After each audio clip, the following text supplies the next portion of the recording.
What's up, everybody? Welcome back to Mike's Tool Shed. This episode is for Hard Knocks Forge 500 subscriber giveaway. He is giving away a 3/8 metric socket set from OEM Tools, which looks really cool. And I don't really need that, but I'm entering this on behalf of my sister-in-law, who is really interested in getting tools. And she is like the handy woman of the house and is fearless. She will try anything. And she wants to learn, and she wants more tools. So I told her anything extra that I come across, if I win a contest or I'm sent something for free, or if I upgrade something of my own, I will pass her along some tools. So this is for her. The topic of the video is a sentimental tool.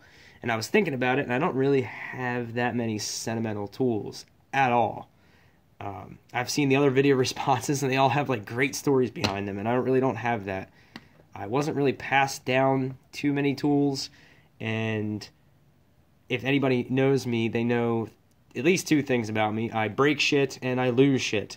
So I was going to go with this Leatherman. I've had this for a long time, but I've only had it for 10 years. That's almost, I'd be sad if I lost it, but it's not quite reached sentimental value. But what means more to me than that Leatherman is this little collection of tools here, and specifically this socket set. But these all came from the same place, so let me tell you about that real quick. I have a coworker that his neighbor passed away, and his neighbor back in the 50s and 60s was a machinist for Lockheed Martin right here in Maryland, and he helped build the B-52 bombers. He was a tool maker for Lockheed Martin, and my coworker was given the tools, and he knew this would be right up my alley, and that I'm interested in machining. I don't own any machines yet, but I hope to one day, and I'm going to keep this stuff until I do, and it's going to come in handy one day. It's just cool old tools for now. But specifically this socket set, and this is an old SK socket set, and this ratchet is probably my favorite ratchet, and it's because of the sound. It sounds like a finely tuned instrument. Listen, it's just got a great tone to it. Also, this was pretty well taken care of, because it sounds the same in forward and reverse. As you can see, it has been used, but it was not abused. Old Ralph took good care of this socket set. And this is something that wasn't apparent to me at first, but this case is very special. Well, let me show you. It comes with, and it's SK, I believe, still sells this set. It comes with a 13/16 spark plug wrench, socket, rather. And then it has 3/8 to, is this 3/4? Yeah, 3/4. And they're 12-point sockets, 3/8, and it came in this case. And I had so many tools all at once, and I was going through everything, and I didn't really pay too much attention to this case. And this goes along with bonus points for Hard Knocks.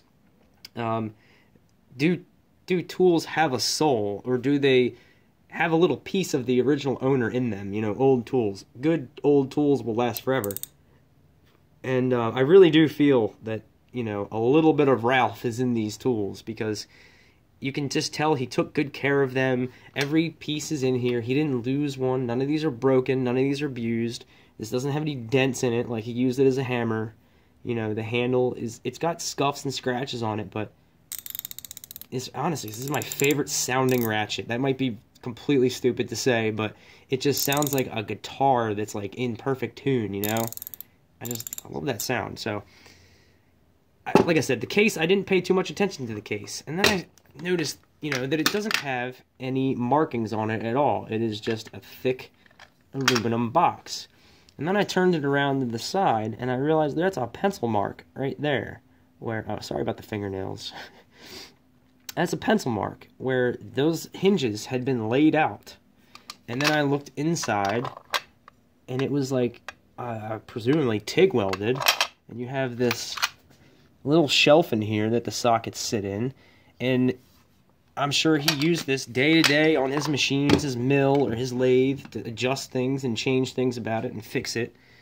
I don't imagine a machinist needs too many sockets. They just need what pertains to their machine.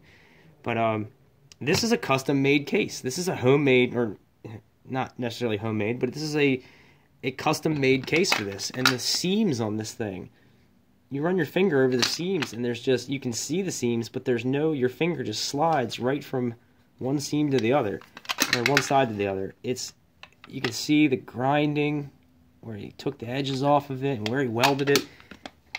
I mean, if a tool doesn't have a soul, then what the hell is this, you know? Like, this is, I don't know, to me, this is like one of my prized possessions. This is such a cool socket set. And I do pull it out from time to time, and I do use it, gently, albeit, but I do use it. I really like that SK ratchet. No brand new SK ratchet compared to that one. That's actually my favorite ratchet of all of them. Over the Snap-ons and Huskies and Craftsmans, everything I have, this is my favorite socket set. And then along with that, all those toolboxes I received, you have this old Utica. I forget what kind of pliers these are. They're kind of like lineman pliers, but they're not. Looks like they have screw cutters here, here, and here. They're like combination pliers where that's a little curved. I mean, these are old. Rubber grips weren't even a thing when these were new. I would love to know when these were, you know, what era these are from. Yeah, Utica, New York, USA. It's a 1000-10. Very simple model number. Like, you can see blasted a weld on there by accident one time. You got this old Craftsman tap handle. Where did it say? Old Craftsman tap handle. This old back plunger dial indicator, which still seems pretty accurate. And then this too, this is just like a chunk of a 2x4 that he cut off and then put all his taps and drill bits that match. You know, I'm sure this was something he used on a daily basis, and he just made his own solution for it. And look at this patina. Like, he had this for years. I mean, he could have made this thing in the 60s. I just thought, you know, these are like my most sentimental tools. I didn't know the man, and I haven't had these tools that long, but they are probably my most prized tools, because the lifetime and the entire career's worth of use that these got here. There are a lot of Starrett. You got this angle gauge that's just beautifully made. It is just so nice, and it's still really smooth. It doesn't hang up. It's just tight, but just tight enough. You're not going to lose your angle. And then it's got you got your little bubble there. You know, it's got scratches and paint missing, but it still seems like it works flawlessly. And they just don't, I mean, Starrett still makes that, and it's probably just as nice today. But there's no brand new product is made like any of this shit. It's just different now. And after going through all the tools, I felt like I knew Ralph.